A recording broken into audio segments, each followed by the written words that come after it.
I will present to you Duplicate. It's a new feature which has been added to the Element Welder dialog.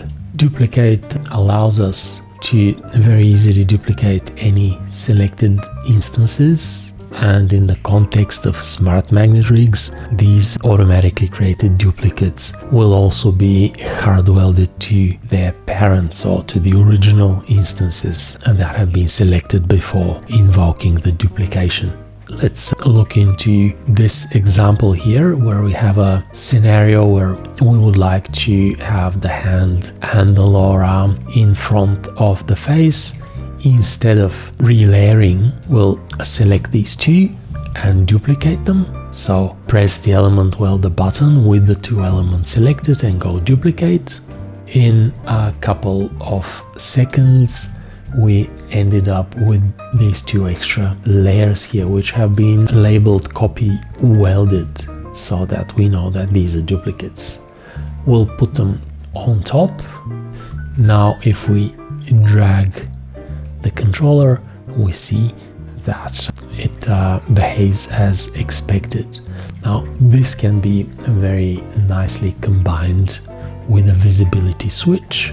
With the duplicate selected, let's create the visibility switch, and once we have the switch, we can trigger the visibility of these duplicates on and off, so that the layers appear to be either in front or behind the head. So in all cases where you need to duplicate an element, and it used to be very difficult to rig elements that overlap completely, we had to do it in most cases manually via the Smart Magnet Rig panel. Now it's just a matter of clicking on a button. Duplication is not strictly limited to Smart Magnet Rigs. You can duplicate any symbol instance. So in this case, this is just a normal symbol, and we will duplicate that as well. Now we have a duplicate, and with Kineflex they will behave as hard welded in some ways. If I move them and rotate, you'll see they behave as hard welded, although we won't be able to snap them. So let me undo and show you one more thing.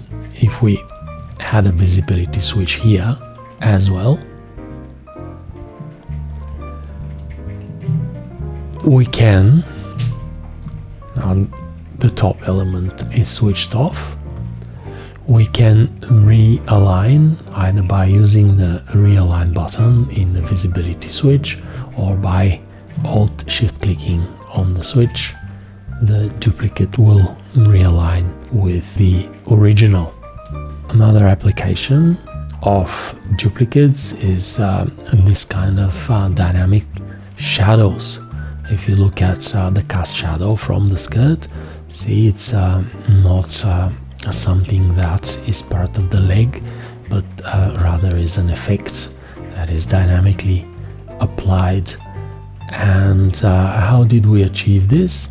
Well, we have duplicates that have some color effect applied to them, and then there are these masks which are part of the rig. So the intersection between this duplicate and the mask will be what we see as the shadow. Even when we move the master parent, when we rotate the skirt, the masks interact with the duplicates that have the color effect, so the shadows appear to be dynamic. This is again very easy to achieve with the duplicates. Same applies to rigging the front and back part of this skirt. If we look at the structure here of this rig, we have the back part of the skirt, which is hard welded to the front part, that is the master parent. We have the two masks, which are just the rigged elements, and we have those hard welded duplicates that have the color effects attached to the upper legs. So this is it. In all situations where you need to have hard-welded duplicates created by the press of a button, use Element Welder Duplicate.